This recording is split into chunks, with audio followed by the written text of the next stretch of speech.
Hi, welcome to another edition In Between the Pages with James Lott Jr. I am James Lott Jr., host, author, musician, everything. And I'm It works. I do everything. I do everything. And many of you guys know that. And I'm bringing you another great person who does a couple of things too, but we're going to talk about his music career and what he's doing with his music. It's the person who's putting out lots of music out there. I mean, it's like just prolific. You've been really prolific the last year or so, putting out music. Mm-hmm. I've been quietly following him along his journey. So we're going to talk about his journey. Songwriting, singing partners, music, guitar. You see his guitars in the background. He is with Raised Marketing with my friend Reef Coleman.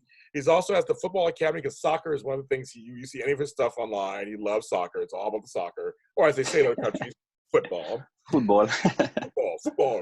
My family's Puerto Rican. I understand the whole thing. So they all into soccer. But he has music, and he has a couple new songs out, Stargate and Care Less. They're both out. Mm-hmm. Follow him on Spotify. My buddy, Rafael Jimenez. Hi, Rafael.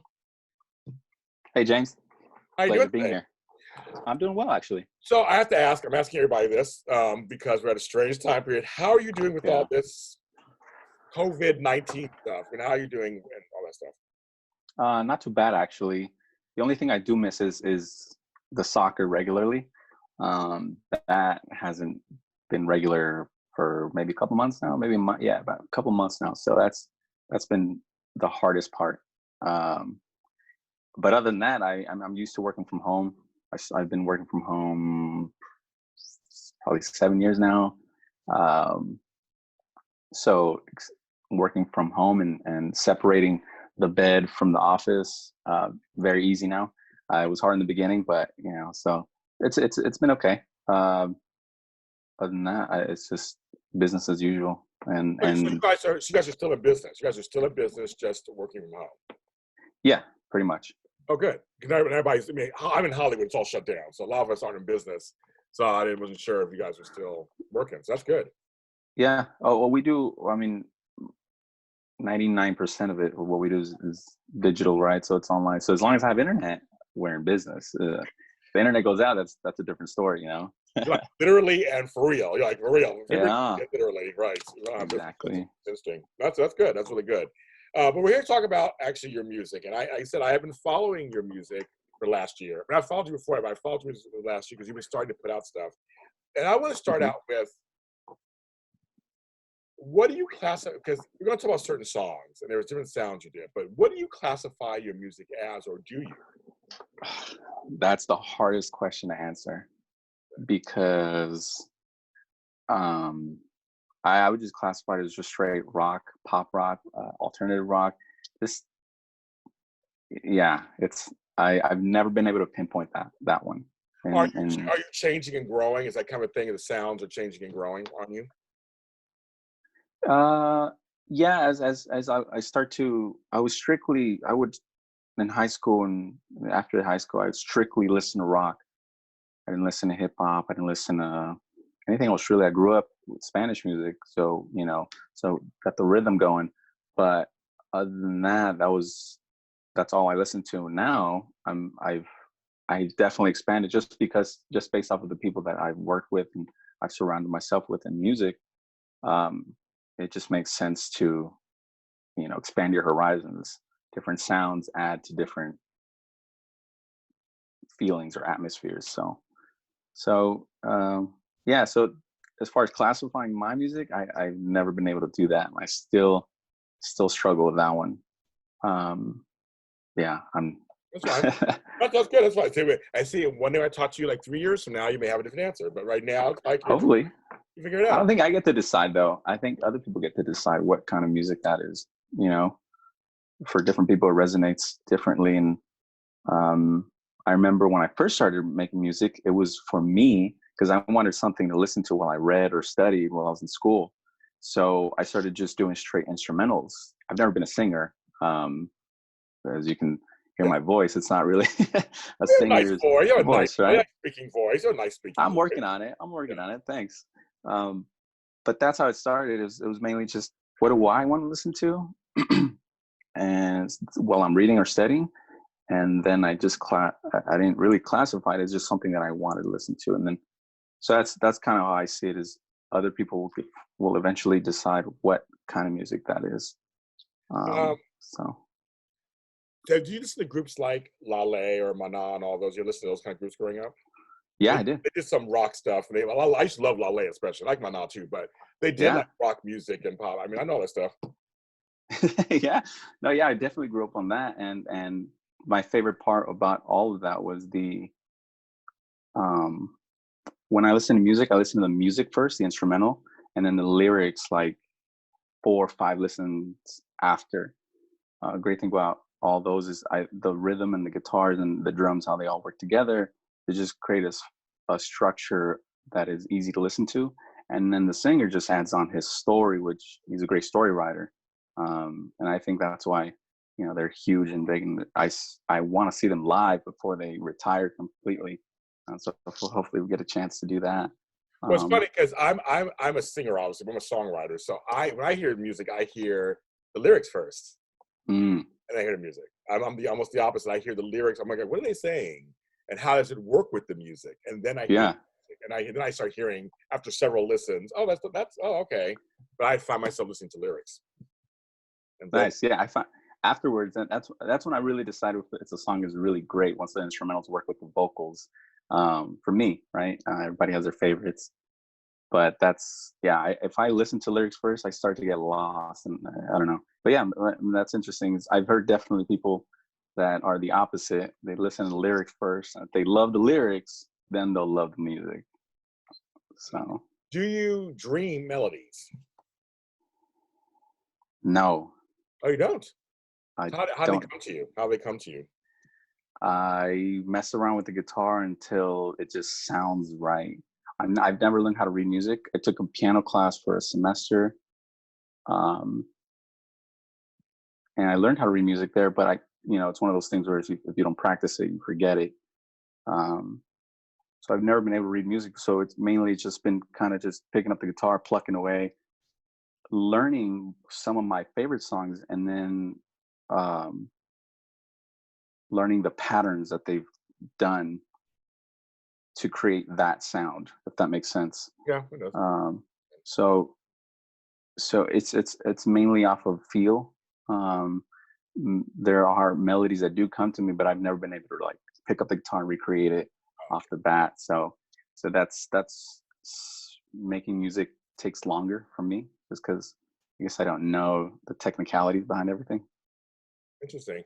Finding vocalists, because you are an instrumentalist, basically.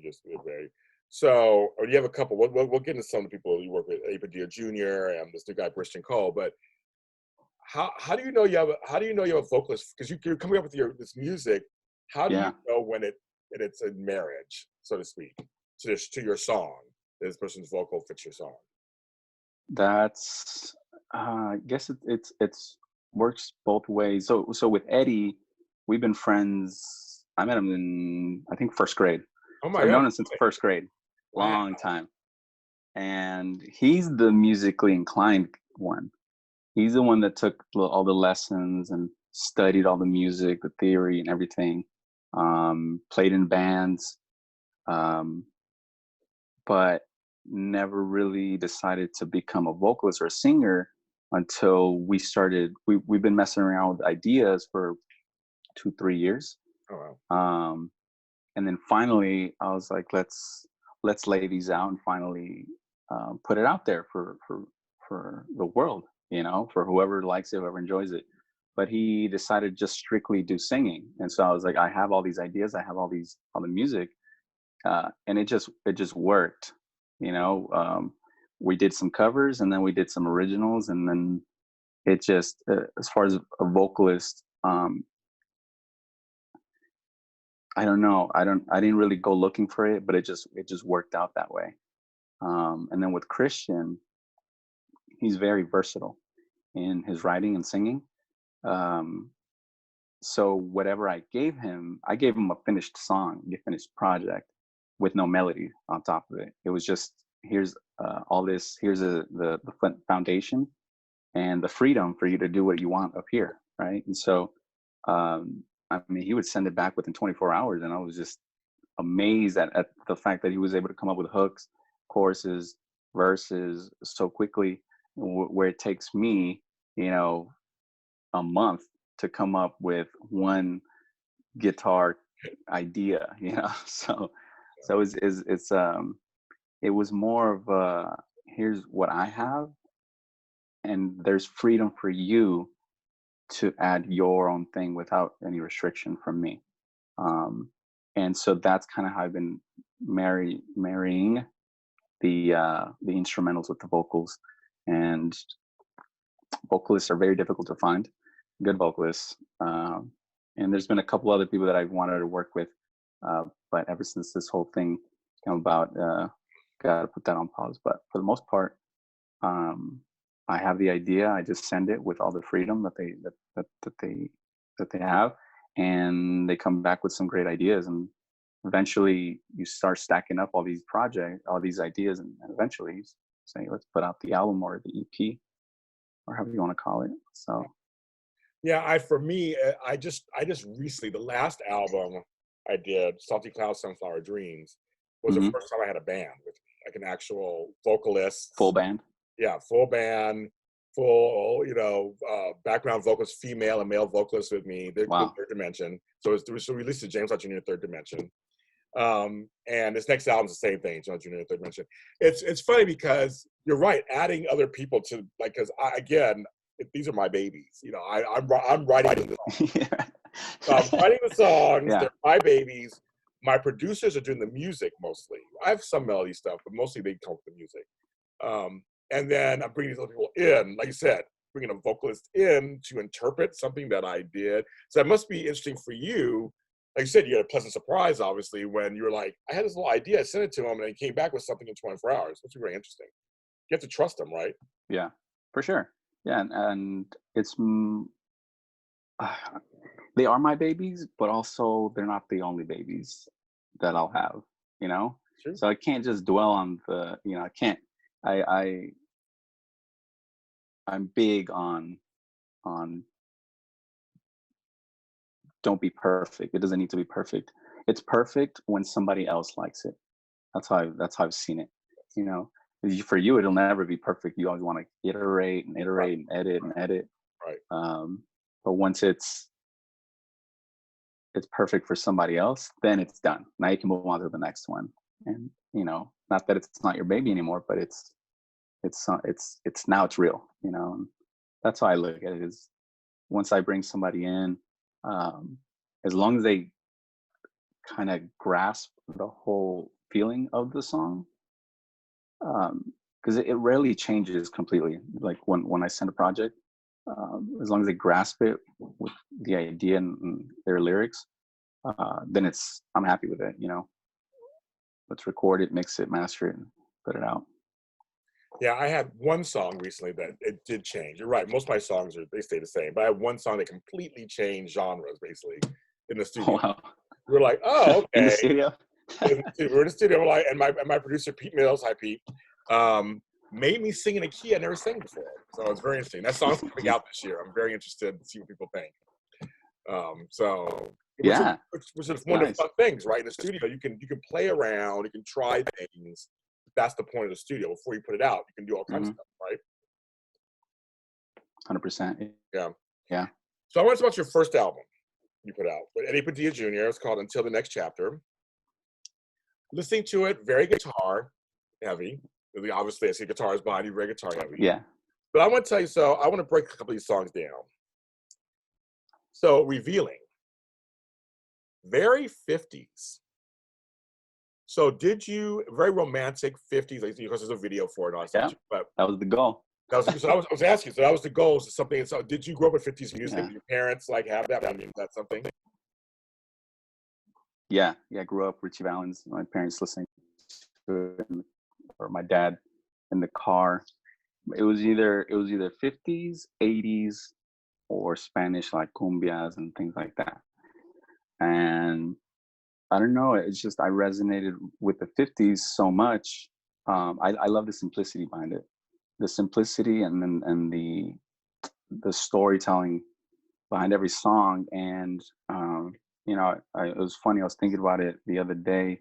It's if you listen to the lyrics, they're very negative. Emotional. That was like the emo world. Yeah, yeah. And everyone talks about, you know, early 2000s and all the emo scene and everything like that. I'm like, the real emo was in the 50s. Right. And I think it was just the simplicity, and especially for me at the time, not knowing a whole lot of technical guitar was very accessible, a genre very accessible, which yeah, and especially with Eddie's voice, I was like, this is, if it's perfect, you know, you got the voice for it, let's do one like this. And I forgot how I came up with it. I had the guitar idea. Oh no, he came up with the melody, I duplicated it with the guitar, and then we just added some basic drums, added a bass, and I added like 2 or 3 more other guitars. So that's how it came about. That was a fun one. Good song. One of my favorite ones. It's a good song. And then you have 2 songs I like a lot on that album. I Felt This Before and The Space Between. They're very ethereal. That's the words Mhm. dreamy is another word I wrote down. Very just like, I love that kind of music. I've not been able to duplicate that myself, but I like that kind of music. Yeah. Very, for me, it reminded me of Twin Peaks and that kind of like that TV show Twin Peaks, kind of like just kind of still retro sounding a little bit, but also very lush. So Right. that was interesting. How'd you get that sound? Like technically, how'd you get that sound? For I Felt This Before and for Space Between. How do you mean that kind of dreamy, ethereal? yeah, it was we were in the studio. We were done recording. I forgot which song we were recording. But Eddie was sitting on the couch and I was like, I want a piano song. They're all guitar, but I want one that's just straight piano. And I literally sat down on the piano, and Eddie's on the couch, and I put my hands up, and I just dropped them, and wherever they landed, I went right, left, right, left, right, and I can't even tell you the chords that the song is, but I started playing. I told Eddie, I was like, "Oh, this sounds good.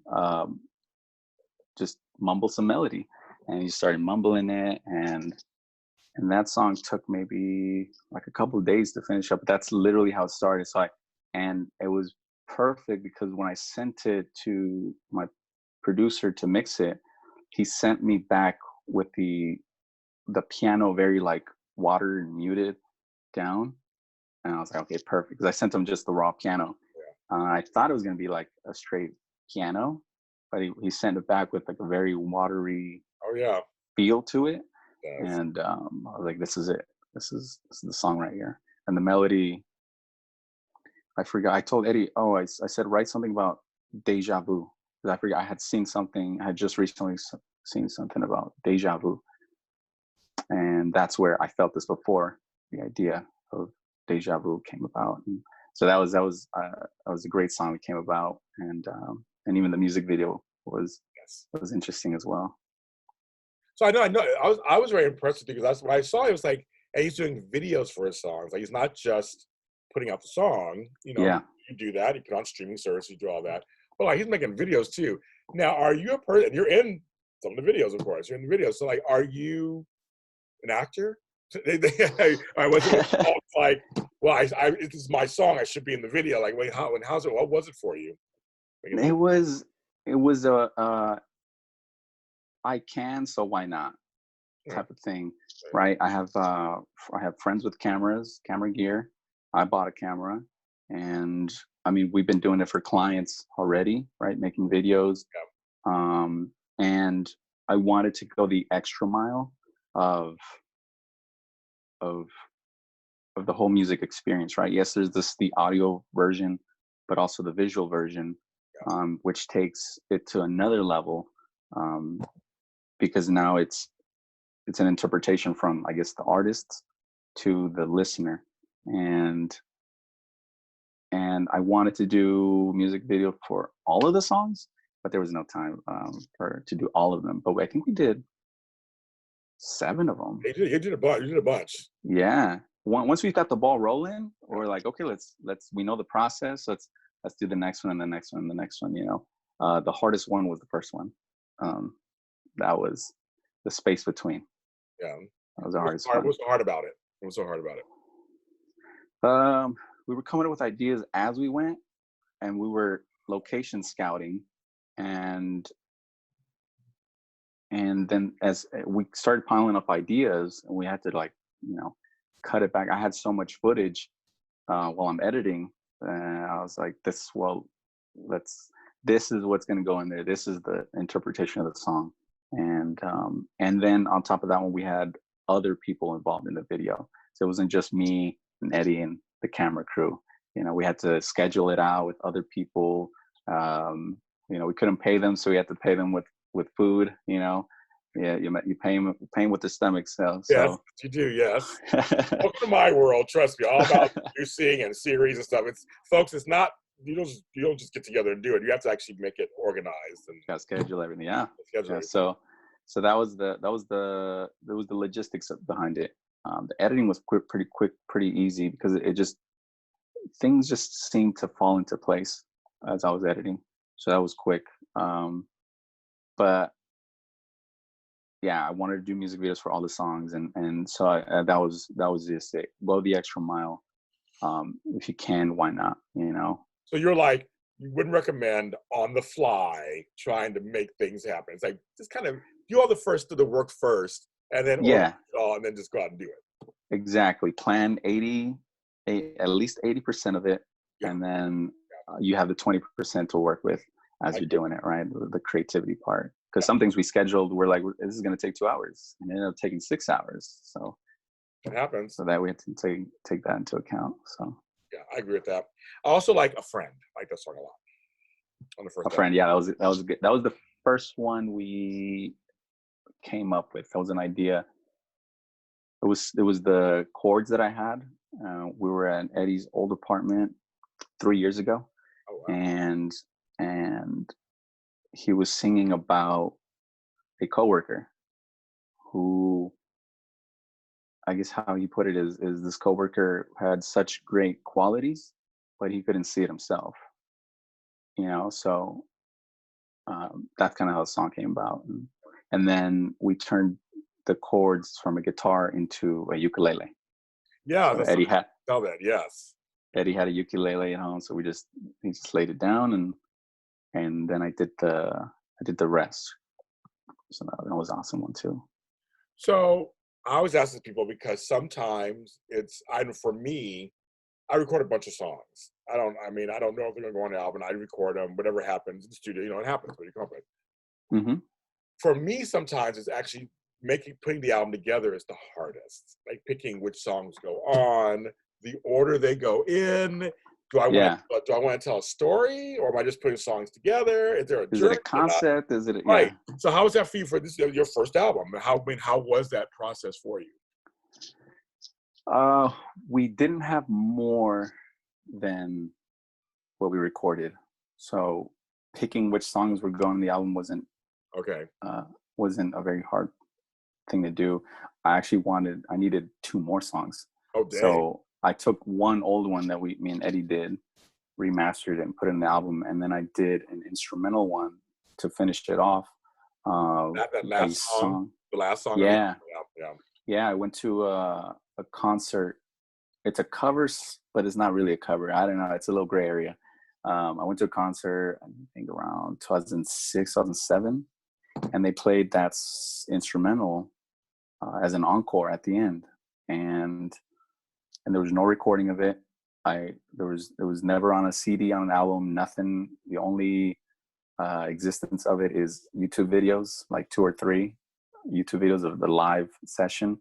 And so I've always had that in the locker. So I was like, I want to finish the album with just something as like a thank you for listening, you know, and until the next chapter. It's the longest song of the album. It's a big finish. Yeah, I mean, originally it's like a 9-minute song, so I wasn't going to do a 9-minute version of it, but then ordering the songs, I did think about how they end and then how they transition to the next one, and also the subject matter.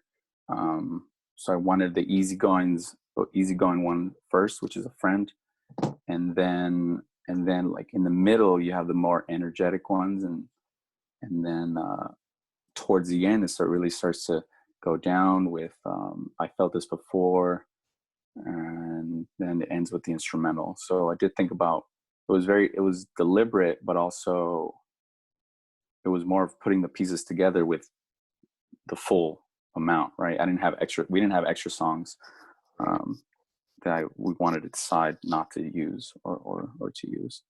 But still, actually put in the order of songs. You know what order? I mean, you said you knew you wanted to finish something big. You needed 2 more songs. But did the rest of them, you had the order kind of down how you wanted to do it? Yeah, that was. We had. I think what did we have? I don't even remember. We have 9 songs. Sorry, I'm looking at the album right now. Yes. I think something like that. Yes. There's 10, so we had 8. Yeah. And I needed 2 more. Mainly I needed 2 more because I needed to hit that minimum on Spotify for it to be considered an album. So I didn't want to put out, 8 of them and then it be considered an EP. I wanted to actually say album, so I needed the minimum 30-minute, 10 songs or something like that. Yeah. Was there pressure to get those 2 songs? Was it extra added pressure? Like you said, the one song you pulled out of your pocket, and the other one you said was an older song. So you just kind of basically, I guess you were like, I have these 2 songs right here already, so it was good to do, I guess. Like that. No, it was actually, the pressure was that I had to mix and master the final 2. So it probably didn't come out as clean or as 100% as the other ones, but that was the added pressure. On top of that, it was a conversation I had with my producer about the strategy behind putting out the album. You can, he's like, before it was, and I remember, waiting 3 years for albums to drop from your favorite bands and going to Best Buy or Circuit City, for those of you who still remember. Yeah, Circuit City. Oh, geez. That place. Oh my goodness. Okay. And in today's world, with the SoundCloud, the streaming, the very short attention span world, it's more about momentum than one thing that does it all. So that's where the album was. The music was done in June of last year, 2019. The final songs and the whole album didn't come out till December. So it was a 6-month gap. Yeah. But the strategy was a song a month. I remember you doing that, yes. With a music video behind it to push it even further. And I'm glad, I was a little bit more patient. I was very impatient in the beginning. I just wanted it out. Yeah. But I was more patient now. And so, yeah. You bring up a good point. You bring up a good point because when my first album 5 years ago came out, Songs from My Inside Voice, we did a lot of singles first. They were just single. And it took me I think it took me like almost a year before I put an album out. I mean, I started compiling. I was recording other songs, but then I was like, all these singles out that did decent. And I was like, well, I always wanted to have an album. So I was like, okay, I guess I'll get there at some point. And then I did. But you're right. And my last album came out last October. And so now we're like, okay, that's been worked already. Now it's time for a new album. It's May. So it was like 6 months later. Like, okay. I mean, nowadays it's now, you said before, it'd be like 2-3 years between albums. There'd be some folks like Prince put album every year. But a lot of folks take several years between albums to bring stuff out. But now it's like, when's your new song? Well, I just had a new song like 5 months ago. Well, no, they have a new song now. Now it's like now it's acceptable to put out multiple music all the time. And I did see your thing. You were always putting out something new. And I was like, oh, that's kind of cool. Like, you just said something new for you guys. Like, you kept staying in the people's consciousness. Just kept exactly. That was the idea behind it, right? Is it's still you, and you're still putting fresh things out there, but it's with a plan, right? It's with a strategy behind it. And some people like it, some people don't like it. The Spotify world right now, the streaming world. So, but it is what it is, and you just gotta roll with it. Do the best you can with what you have and how the rules play out. And I think we did a good job promoting it. I definitely definitely put in a lot of time promoting it and figuring out, album artwork, video, planning, all that stuff. So, but the reason I wanted to do all that stuff is I'm not the artist, right? So I'm thinking, as a producer, there's all these different things. There's producers for video, there's producers for audio, and everything in between. I wanted to touch upon everything so that, I gain the experience, and when I'm communicating with somebody else about the next project, I can say, oh, this is the way we did it back then. This is how we're going to do it even better, So it was definitely a learning experience, but it was something. It was just going the extra mile just because we could, like that. How did you feel about the album's performance when you look back on it? About which part? The album's performance. How do you feel about it? How do you feel like you put it out there? You're very happy you put it out. You're happy that some people did, obviously did. They did Spotify it. They did download it. How do you feel about it? I had no expectations, but I know for a fact it definitely did better than if we had just completed it all and put it out there back in June or July. Okay.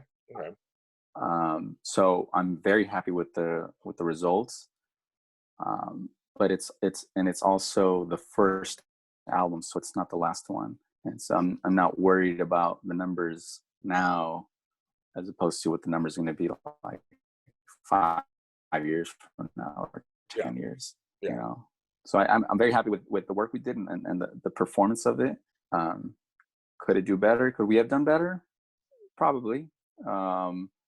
It's a lot of things that come into play, but for two guys that recorded an album and then a video crew and a producer for a small team like that to do something like this, I think, very, very happy and proud that we actually got it done. Proud of it. You're very proud of it. Thanks. Yeah. You're an example of us who we do it. People say, well, I always want something out. Excuse me. It's like, well, then do it. That's it. That's how you do it. What's stopping you? Then the next thing you put out was Musicians Unplugged Acoustic Sessions. It was like 3 songs or so you put out. Also, what was the impetus behind that? You decided to put that out. It was like an acoustic album, whatever. Well, I wanted to do something live. I was like, if we can do the album live, obviously it'll be very stripped down versions of them if we do them live. But if we can do something live, I'd be then I would consider this whole project done. We can move on to the next thing. So the acoustic came about from a live performance on a podcast. It was at my producer's house, and we picked 3 songs that we wanted to do live. And I was like, I want to record these on video and get a good audio version of it, because I want to put it out there as a small acoustic album or EP, however you want to call it. So that's how that came about. I was on a podcast, live performance on a podcast. That's very cool. And then you have the new stuff that's coming out. So are we getting an EP or an album out of this? I mean, what's coming on? I mean, you have released a couple of songs. I mentioned Care Less. I love that title. Yeah. Stargate. I mean, so with Mr. Cole, how's that? I mean, so what's going on with that one? What's going on? That's it's an EP. Okay. So it was Christian is an ex-bandmate of Eddie. Okay. We all went to high school together. But Christian's been singing since high school. He's been a songwriter since high school and performed in bands. And so I'm always recording ideas on the phone or on the laptop. And he asked if I could send him some stuff. Maybe we'd come up with some ideas. This was probably around January, December. I was like, for sure, I'll send you some stuff. And every time I sent him something, like I said, he would turn around 24 or 48 hours, give me something that was, doable and workable. And there were a few things that changed once we got in the studio, but for the most part, they were done. And so we were going to do just maybe 2 or 3 songs, but I was like, let's do an EP. I want at least 7 songs. Okay. So we have 2 out right now. Right. We just recorded 4 more. We have 1 more to go in the studio and finish the vocals, record the vocals, because all music is done. Okay. We just need to record the vocals. So it'll be a 7-song EP, and I'm probably going to release another 1, possibly 2 singles, and then the full EP. And mainly doing that just for time, because it does take a lot of time to record, mix, master, and all those things. And so releasing singles also relieves the pressure of having to have something done on this day completely, you know. So 7 songs. I'm excited about that one. Completely different singer from Eddie. I'm gonna ask you, what does he bring to this that's different than Eddie? I think he's strictly vocals. That's all he wanted to do. He told me in 2019 he wanted to just focus on his range of music ability. He's doing something with another friend of ours. He's a DJ. They have a project together, and they do Spanish. It's like how do I put it? Not reggaeton, but it's a different genre called perreo, but it's strictly Spanish. So he sings in Spanish and he sings in English. And I also gave him another secret sauce out there. There's another 50s version, another 50s style song coming out, and he killed it on that one as well. And so there's different styles in that album as well. So I think, and he just wanted to expand his portfolio. So, you know, I was like, I have all these unfinished songs. Let's do an EP. And it means more projects for me, more project for him. And I mainly do this stuff just so I can, it's a portfolio, you know. I guess I don't have a goal of performing them in like this stage. If it gets to that point, great. But I just want something that's out there, creative, for people to experience. Yeah. Good question for you that you brought up something, because I do songs in Spanish also. I have songs in Spanish. Would you ever do anything with somebody in a Spanish vocal, you think? Yeah, 100%. Like I said, vocals are the hardest to find. So when they start to pop up and, you know, you start to, hey, you know, would you be interested? If they say yes, then I'm green light, you know. That's good. I know it's good. Good to expand your base. I mean, you know, we are of Latino descent, and you know, why not? You know, the misconception is that the Latinos like rock music. They like hip hop. They like all kinds of. They like instrumentals. We like all kinds of music. There's all kinds of groups that out there do stuff. I have groups like Kinky. I love them. They do some great stuff. I mean, there's some great groups out there that just happen to sing no language, folks. I mean, it's not anything. Yeah. Still, music is music, right? I think one that goes back and forth is a great one. They're called Chicano Batman. Oh yeah, crazy name, weird name, but they're very Los Angeles. They're Los Angeles. Yeah, exactly. But they touch, you know, both in Spanish and English, so it's a great mix. I think, and it works, you know. Yeah, I know of them. I don't know them. I'd love to have them on my show. I know of them. I don't know them. They've been around for a little while too here in Los Angeles, but they're really good. And they're really good.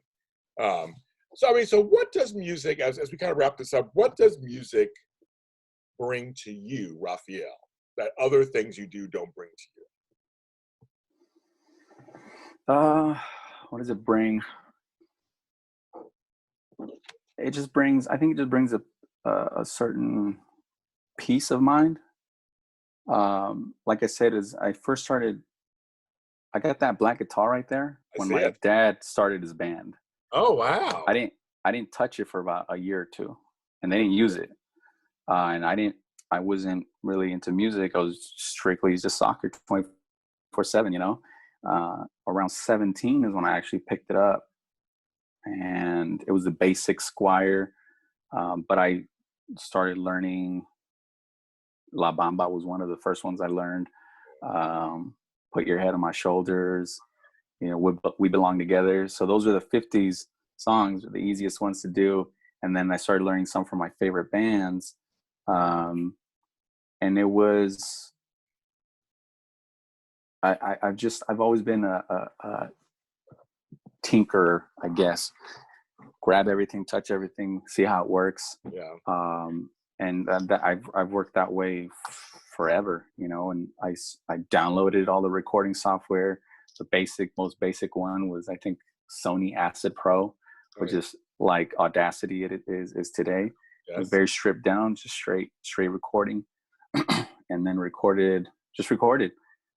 Downloaded Reason 5 for beat making and synths and all that stuff. And so I started expanding. But it was at first it was just an outlet for, I needed something to listen to before Spotify existed, something instrumental. And SoundCloud was out, but it was very difficult to find new music there. It still is. So I made music for me that I could just relax to and listen to. And then on top of that is I don't do that as often now, but for a long time I would fall asleep to music. I needed to have something on. Yeah.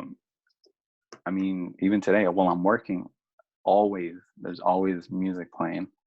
And so it's just a piece, I guess. It brings a peace of mind to whatever it is that I'm doing, you know. It's almost like if there's no music, there's just white noise and it's just straight static feeling. It's not a good place for me, you know. For some people, they just need complete silence, and it works for them. Yeah.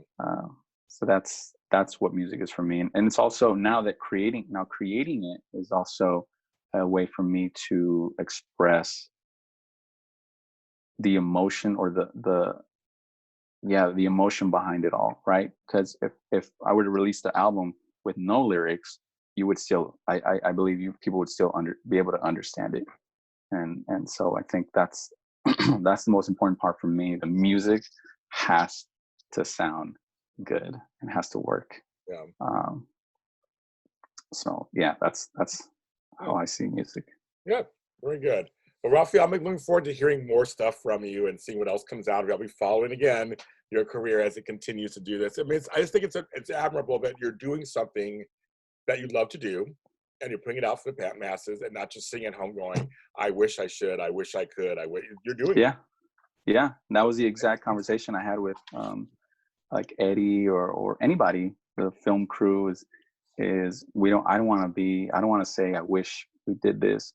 I was like, we've had these songs for a long time now.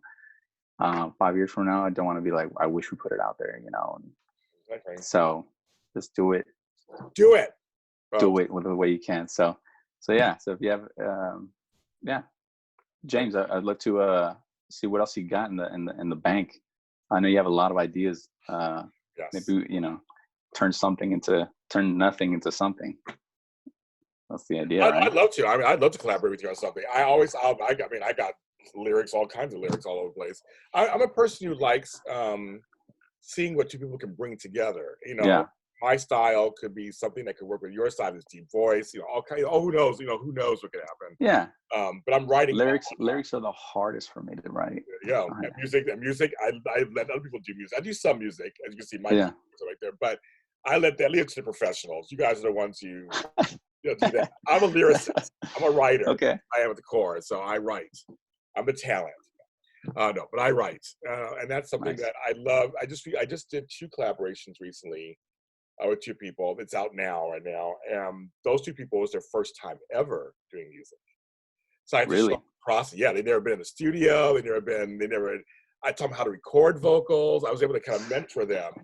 And the songs are out now. They're out now, and people are liking them, and they're just like, I got a song. My name's on a song. I'm like, yes, your name's on a song. This song is James Lott Jr. featuring. It's like, yes, it's featuring you. Yeah. I think that's big for people also, the recognition. Like for Spotify, when it shows the featured person's name, you know, they love that stuff. And I think it's also been able to open doors when I show people, hey, this is what we've done. Oh yeah, this is the guy I did it with. And look, his name's on there. And now they're like, what if we did something? You know, so it's definitely opening doors slowly but surely. Yes, I love collaboration. I'd love to do something with you. See what happens. Like see what happens. Yeah. So I'd love to. But yes, I have a lot more stuff coming out. I'm working on a Spanish album. I'm working on an instrumental thing. I mean, I have all kinds of stuff that's coming out that I love music like you. I listen to music all day long. There are times I would come home and I'll turn on music for the television. Yeah. Like I would have my music will be on, or I turn on music on my television. And you can do that too. Yeah. I took out my TV about 5 years ago. No TV in my room. Yeah. I can't. There's nothing on. It's just constant negative news. No Tiger King for you? Nope, I haven't seen it. Good, don't. I want my 8 hours back. I want my 8 hours back. What about the Michael Jordan one? Are you going to watch that one? Which one? The Michael Jordan one on ESPN. Everybody's saying it's really good. So I think I'm going to. Everybody's saying how good it is. Everybody's talking about it. It's like I like that stuff. I like that kind of stuff. Like that's more rooted. Okay. That's Yeah. Than the scandals. It was scandal versions. Nobody was good in that documentary. Everybody was bad. But this is something. Michael Jordan's a legend, so this is something that I would like. Actually, I was just saying that everybody's talking about it. So I'm like, yeah, I'm probably gonna watch it. Probably am. I love stuff like that. I love stuff like that. And that's what you're doing. You're out there doing it. You got jobs and you're doing your music at the same time. There's no excuse not to do your passions. No excuse. Exactly. And I hope you get to your soccer field at some point soon. What was that? Hope you get to your soccer field soon one day. Hope all this stuff kind of goes away or something. I mean, I can't wait to start training fully again. That's a different world, but it's my soccer, then music. Yes, I know you like that. I know you like then everything else. I know you do. I follow you. That's your thing. That's soccer, or as they say, football in other countries. Thanks for being on the show. Thanks, James. This was fun. Yeah. We'll be talking. Tell folks where they can find you and your music. Make sure you tell them everywhere where they can find it. Spotify, Apple Music, iHeartRadio, anywhere. Just search Rafael Jimenez. There's one other person in there, Rafael Jimenez, but that's old and that doesn't matter. The only one that matters is this one. Then on Instagram, it's @meetrafa. You can probably find me on Facebook too, but that's that's Facebook. Who's on Facebook anymore? Yeah, but no, I appreciate it, James. Thanks for reaching out and inviting me to have be on your podcast, and the fact that you took the time to listen and ask some questions about music or dive deeper into the music. It was awesome. So appreciate that.